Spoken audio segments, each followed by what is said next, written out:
Welcome back, shapeshifters. Today's episode is all about Afro-Indigenous cosmologies. We are going to talk about African-centered understanding of the universe, how the universe works, and how that then impacts our values and shapes our lives. So first, let's start off with, what do we mean by cosmology? What is a cosmology? A cosmology essentially is your understanding of the world around you. It's your understanding of the universe. Do you believe in heaven? Do you believe in earth? Do you believe that the earth is round? Do you believe that there's outer space? All of those ideas around cosmology directly influence our day-to-day lives, the choices that we make, and the things that we give value to. And so it's important, as we are now in this transformative time on the universe, that we begin to align with and reconnect with those ancient principles that our ancestors taught us so many centuries before. And the reason I say Afro-Indigenous is because, for some odd reason, often when we talk about indigeneity, when we talk about original people, that Black people are just somehow out of the conversation. We can imagine Indigenous communities in places like North America or South America, but we don't actually think about the indigenous original people who existed as the first human beings on the planet. And we know that the science is there, and it is undisputed that those first people were people of African descent, that the connection between the Black womb holds the mitochondrial DNA of all life, and that it was her cosmology, which was the first cosmology, that then went on to influence the entire world. And most of the world adopted that as truth until pretty much this 2025-year timeline that we're living in right now, which is connected to imperialism, patriarchy, and hierarchy. So it's easy to start normalizing certain values and beliefs and ideas because we have been part of a generation and many generations who that was the paradigm that we lived in. But I feel very strongly part of the 9-year of 2025, part of the shift and the death and rebirth is that old system is dying. And what we're actually seeing right now is the last stand of whiteness. We are seeing white people come together from all parts of the earth to come to literally stake their claim in a world that is no more, a world that is dying, a world that is shifting. And so they are beating their chests.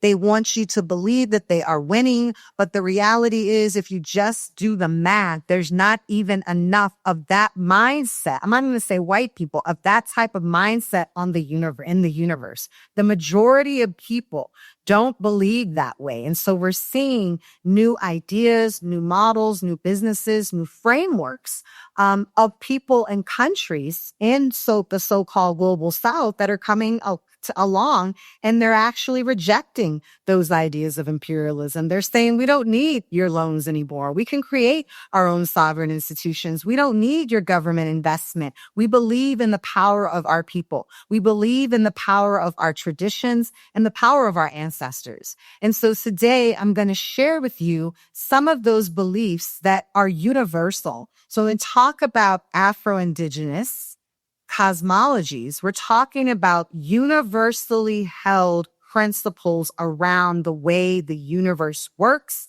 and how that shapes and forms our beliefs and our values and our practices.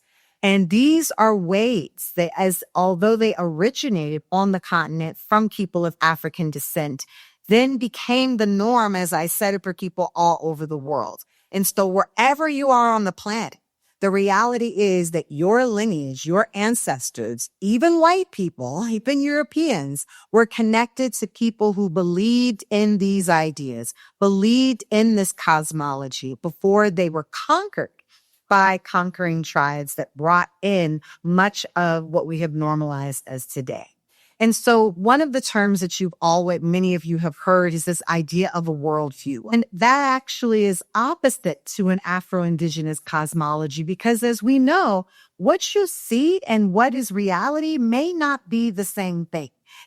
All of us can point to a time in our life where we swore we were seeing something with our own two eyes. Maybe it was exactly as we saw, but our interpretation of what it meant, of the significance, couldn't be further of the truth. There are things that we have seen and that we could think are horrible, only to learn that it was exactly what needed to happen in the future. And so that is why Afro-Indigenous communities did not believe to trust just your eyes. So they reject the idea of a world view, and instead they posit this idea of a world sense. And what does it mean to have a world sense? It means literally to awaken your senses. What am I smelling? What am I feeling? What is my third eye? The eye that you can't see, that's wide open. What is that seeing? What am I hearing? What am I tasting? When you think of the senses of your body, our ancestors wanted us to tap into our senses. They wanted us to know that sometimes you cannot trust your eyes. You have to look at the complexity and the dynamism and the multifaceted nature of our own visible beings, as above, so below, the idea of a worldview. And as you step further into this idea of a world sense, because you are in a co-creative relationship with nature rather than having dominion. This is what Abrahamic teachings, man was created, even though how can man be created when you have to be born through a womb of a woman? And that then they had dominion. They were in control over the plant kingdom and the animal kingdom, etc. No, we believe that we are in co-creation with the earth, with the systems and cycles of nature. And so when you develop that world sense and you understand that relationship with nature, you begin to observe the laws of the universe. Laws like, wait, what's going on up top in the cosmos as above is also going on below. You understand laws of nature like energy cannot be created. It can only be transformed. You understand the laws of reciprocity. So that is where these indigenous communities practice this idea of the universal law, that they did not abide by man's law if man's law was in contradiction to universal law. And so, in fact, what that tells us is that the first laws were really placed to us by nature, by creation. You could argue by God. So when it comes to being righteous and it comes to maintaining your iwa, your sense of character, that we hold an allegiance first and foremost to the universe. So we know that we live in a society where genocide was law. Slavery was law. The extraction happening on the continent in Congo and the way the workers are treated, these are laws. But the question we have to ask ourselves are these universal laws? And which laws are we going to be in alignment with? And that leads us, as we begin to get into alignment with these universal laws, we recognize that we are one, that everything is interconnected. We witnessed that during the pandemic, where you could see that what happens on one side of the planet impacts the other side of the planet, that every action that we make connects others because we are whole, we are one. So you don't get to just go up to Mars and leave the rest of the world behind, right? You don't get to just hoard 0.1% of the world's resources and the rest of the 90% just have to suck it up. No, everything is interconnected. So even for those of us who maybe have bought into this death, doom, and gloom distraction rhetoric, what I tell you is it's not going to happen. At the end of the story, there won't be a bunch of billionaire white men taking off to Mars and leaving the rest of us here with a horrible planet. They can't survive without us. Their whole entire society is built upon us. But if you get caught up in this idea of separation, because that's their idea, right? They believe in putting you in boxes. They believe in compartmentalizing you. They believe that you can't have anything in common with someone on the other. So I can't agree with someone if they're a Republican, even though if we may share the same values around homeschooling. Oh, no, if they're Republican, you can't believe them, right? So you see what that separation does. It moves us away from humanity. It lessens our empathy. And at the end of the day, it only hurts us because we are all going to be impacted. So we talk about the future. And as I always say, you're making the future in the present moment. They can't make the future without you. So I don't care how many headlines tell you that the future is going to be dystopian, tell you that there's going to be Armageddon, tell you that it's going to be Gotham. That will only happen if you believe it, because you are a part of the whole. And part of that whole means that you are part of the co-creation of the future in the present moment. So stepping into that place of wholeness is going to give you an aspect to liberate yourselves from the idea of separation. And also, what does that idea of separation remind us? They want to separate because there's this idea of scarcity, right? Everything is built on the fact that there's not enough. There's not enough for everyone to eat. There's not enough for everybody to have housing. There's not enough for everyone to have high quality food and high quality education. It's just not enough. And I have to hoard. One person has to be a trillionaire. As Mike Carter reminds us, we don't need any more billionaires. What good does it do? What good does it do when you will not be able to spend your money in the next 7 generations? But this idea of scarcity, which is directly rooted to the European experience in the Middle Ages when they lived in a place of food scarcity. They lived in a place of housing insecurity. Many of the first invasions in ancient Kemet were literally tribes from Europe coming into Africa because they were hungry. They didn't have enough food. And you pair that with a culture who had been living for thousands and thousands of years with gold and natural resources and food and harvest and abundance. And you see how that scarcity mindset over generations and generations begins to impact your entire, not world sense, but your worldview. Many of us who have come from communities that we did not have a lot. You grew up in a scarce childhood, a scarce environment. Do you believe that that is the reality? Do you believe that we live in a universe where there's not enoughness? Because all you're going to do is perpetuate not enoughness.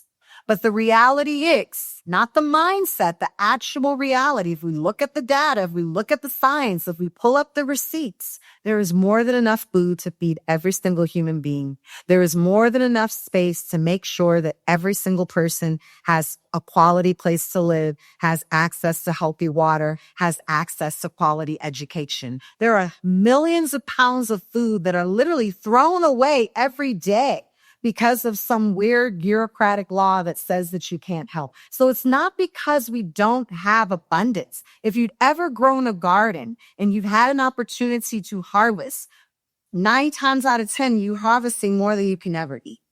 We do not live in a scarce universe. We live in an abundant universe. And so it's important that we maintain that mindset and we act within that.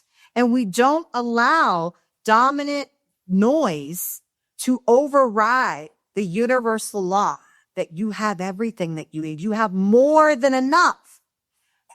Because when you believe that you have more than enough, then you recognize the grand spectrum of experience, the spectrum of options, the spectrum of utilizing your creativity. Scarcity focuses us in on the binary.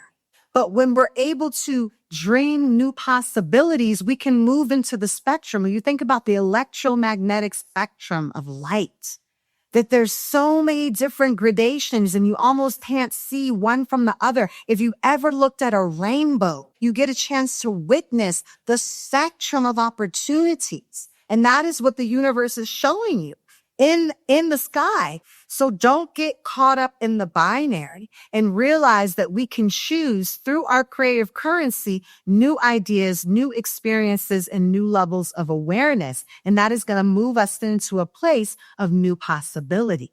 But you can't have that awareness if you're rigid. And this is another thing that we're taught. No, everything has to go. And I'm talking like this on purpose. Everything has to go in a straight line. And if it doesn't, then I need to measure it. I need the data. And that's why they're so data obsessed. That's why data is worth more than the price of gold. You're working with the open pineal gland. You're tapped into the power of your ancestors. You're utilizing the forces of nature. You know what's possible. You're not limited to a worldview. So when they tell you, when they're pulling up the receipts and telling you in black and white, well, when they did the math, they don't know that 1 + 1 doesn't equal 2. 1 + 1 equals 3. When one or more people come together, they don't just create themselves, they create something new. So that is why we have to be able to tap into a flexible mentality, a flexible mindset of being able to be flexible and learning new language and learning new cosmologies and learning new ideas. And I always say the future belongs to the adaptable, flexible, creative ones, because it doesn't matter what life throws at them. They're going to be the shapeshifters. They're going to be the ones who are going to find their momentum in any situation that you've given them. So flexibility rather than rigidity becomes your superpower. And that's what's so powerful. The more that we tap into the thousands of years of wisdoms of the ancients, we understand that we're playing a different video game. We don't have to try to create or break or rebuild a system. We are able to dwell and thrive and magnetize and be blessed within our own. And that is what that invites us to do. Another idea of the ancients is this idea of defending yourself. You know, Western Abrahamic tradition teach us to turn the other cheek, something that we pray for. And Ifa, we pray for protection. We pray to defeat our enemies. We are not naive. You cannot be a product of 500 years of patriarchy and hierarchy and somehow think you don't have enemies. What? Capitalism is built on excavating and killing and destroying and hoarding and extracting from people of color, from women, from people who don't have as much access, even poor white folks. That's what capitalism is built on. So if somebody is coming and trying to take from you, if they are killing your family, if they are poisoning your water, if they are not giving you access to food, not giving you access to being a human, because that human right was given to you by the universe, they are your enemy. There is no amount of voting that's going to turn them on your side. There is no law that is going to be passed that's going to mysteriously make sure that everybody gets along and loves you. That's why ancient people had tribes. The tribe maintained the same values. The tribe maintained a culture. A culture is the encapsulation of the practices of your cosmology. So, I don't rock with people who don't respect women. That's not part of our culture. Right? I don't rock with people who destroy the earth. That's not part of my culture. That's not part of my cosmology. So understanding that I don't turn the other cheek. If you come against me, we're going toe to toe. And that battle might not always be in the physical realm. It might be in the spiritual realm. But the point is, I'm protecting myself. In the one of my past episodes, I talk about some of the different spiritual ways that you can protect yourself, protecting your peace, protecting your time, protecting your physical body, protecting yourself from electronics. Like protection goes all the way down the line. But the point is you have to be in a state of that. And that doesn't take you into a victim state. That doesn't take you into a place of thinking that you're not enough. It empowers you. Even as I wear this beautiful robe that I got made in Nigeria, this is part of my defense.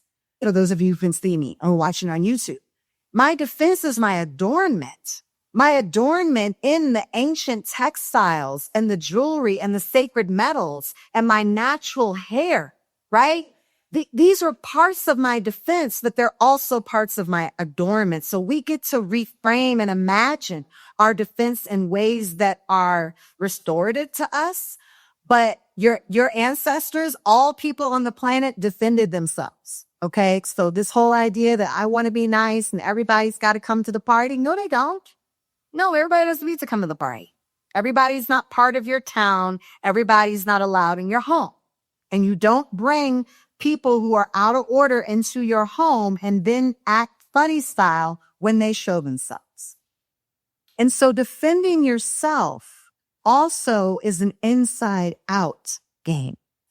Defending yourself and stepping in and having the self-awareness puts you in a place of human beingness versus human doingness. And so this society has cast a spell upon the people to make them believe that everything they want to achieve begins with an outward action, not recognizing that everything begins inside, that everything begins in the spiritual realm, that the intelligence of the seed is within the seed before you see the seed bear fruit. All the magic is inside. So you have to focus your energy inside first to know that within you dwells that sacred intelligence. And it is from the inside out that you're going to be able to manifest. And so we're watching people literally put themselves to the breaking point, stressing themselves out, anxieties at an all-time high. People are, on more medication to deal with their mental health than ever before, thinking that there's this external thing that they're going to take that's going to make them whole. And unfortunately, that's just not the case. I'm not saying that folks who are on medically prescribed medication, I'm not a doctor, I can't say what's good for you, but I'm saying there is no solution outside of yourself. And so doing the work within yourself, and I don't mean just in terms of your own personal goals, I mean even doing the work in yourself, even as it relates to global issues. If you're looking at the planet and feeling like you don't like global climate change and you want to restore the planet, go look at your personal environmental footprint. If you're having issues with, global capitalism, you might need to revisit how many streaming services you're paying for. Hello. If you're upset about, the way that workers are being treated, you might need to revisit your Amazon Prime subscription. You're worrying about the sex offender on the news, but have you tapped into the sex offender in your family? You're worried about other people's healing in their communities, but yours is a hot mess and you don't even talk to your family. So go within, y'all. Go within. It's an inside job. And it's not until your own household is in order that I was taught you even have the ability to speak on somebody else's life. You don't get to speak on somebody else's world until yours is in order. Also, Indigenous communities believe in ancestor veneration. I'm going to do an entire episode just on ancestors and ancestor veneration. But the point is, this whole idea, and no disrespect, but I'm just going back on receipts. When we talk about Afro-Indigenous cosmologies, we believe that you come through the blood and bone of those who came before you. Period, point blank. And science is beginning to catch up with what the Indigenous knew all the time. That even 3 generations before you, the grandmother in your life held the eggs for her future grandchild. You come from the people who came before you, all the way back to the beginning of your lineage. And that's why lineage is so important. So this whole idea is like, I was a butterfly at one lifetime and then I was a dog. I mean, hey, that's not ours. You know what I'm saying? That's how some people believe this. When we go back to what you believe, that's not what Indigenous communities believed. They actually believed that they came from the blood ancestors that they were related to. So that's your mama's daddy, mama's daddy, mama's daddy, mama's daddy, all the way up. And that is why they all pay homage. Not only are they from those ancestors, but they believe that they are still in communication and that they are in co-creation with those ancestors because they believe that we are in a multi-dimensional universe. So just because someone is not alive in the physical realm does not mean that you are not able to contact, to reach out, and to receive support from them. That is why funerals and death rituals and life rituals were so important, because they wanted to ensure that those ancestors moved into the ancestor realm. And for those of you who did not know your grandparents, or maybe were adopted, or maybe whatever family trauma you just don't know that those ancestors go back to the original people. So it doesn't just mean your immediate ancestors. You can keep going back. You can call on them. And that also speaks to the universal law of energy is not destroyed. It can only be transformed. That is in complete contrast to the new level of veneration and worship that this society gives, where we basically worship celebrities and wealthy people. It doesn't matter how many people you had to kill, how many acres of land you destroyed, how much water you poisoned, how many people you did wrong. As long as you have money, then therefore you are success, right? And what that does is that goes back to that everything is outside of yourself. That also speaks to this idea of extraction versus offering versus appeasing. When we go outside in nature, even if we're going to pick a plant, we ask for permission for that from that plant. We don't go into nature and think that nature does not have its own spirit. This is what the ancients believed. Whereas you look at modern day society, which is built to this day, and I talked about this on a different episode, how even though we're supposedly living in this technologically advanced world, every piece of technology still has to go into the womb of the earth. So where's the breakthrough? They haven't found that the breakthrough. The genius still lies within the womb of nature. That is where the genius lies, within. Where do they get those minerals? Underneath the soil. It's a constant excavation. It's a constant extraction. You look at oil, this idea of mining. We're mining the resources of Mother Earth. We are mining the resources of the wombs of those of us born with wombs. That everything that the society is based on what it can take out. But the ancients believed that they had to put in.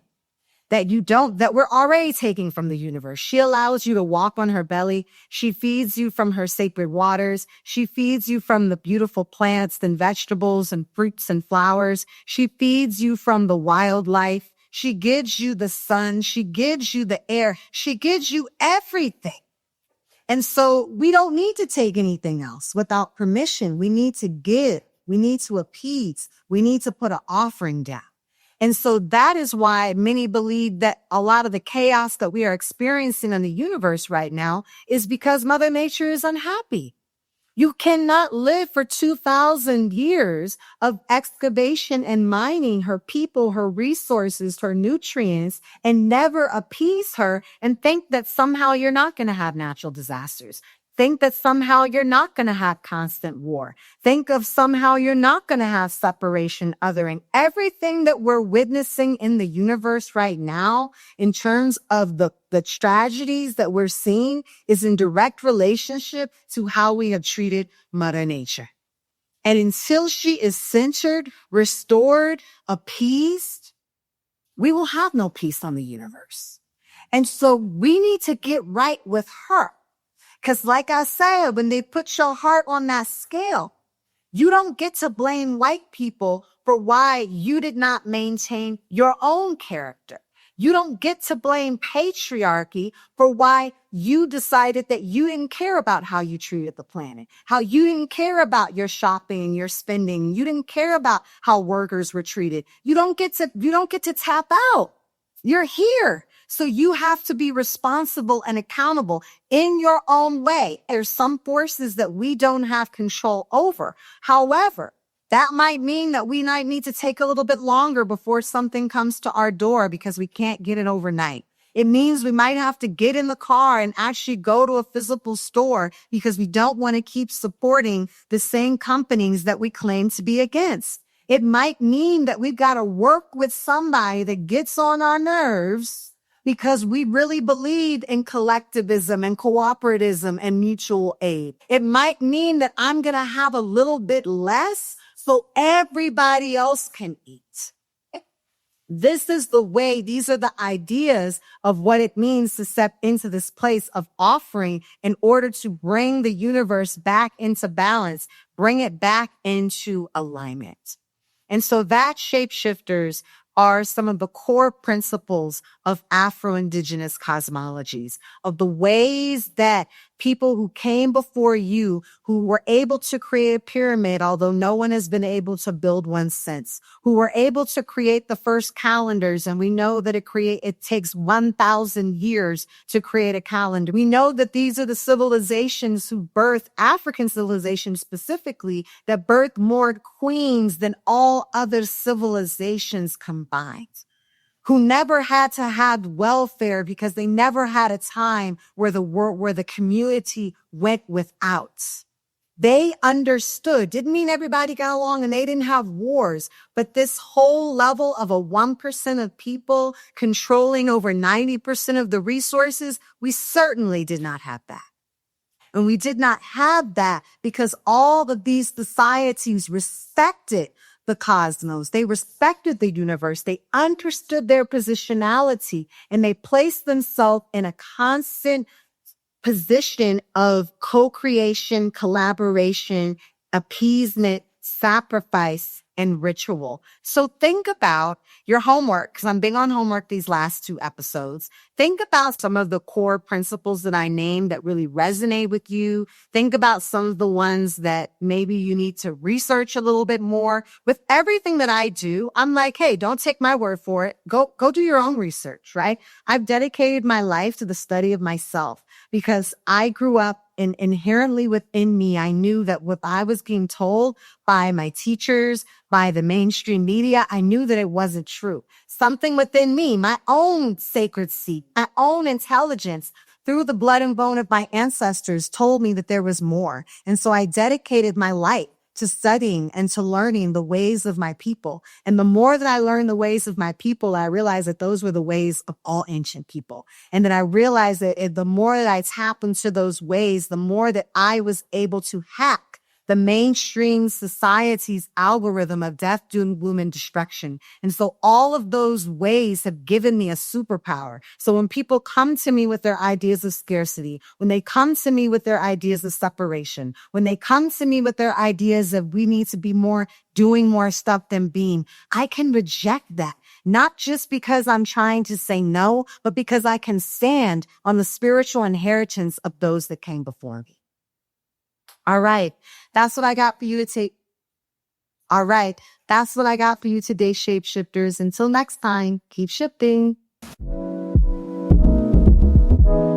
Thank you for tuning in today, shapeshifters. Your presence means the world to me, and I deeply appreciate you being here. If something resonated with you, don't forget to subscribe so you never miss an episode. Leave a comment and spread the love by sharing with others.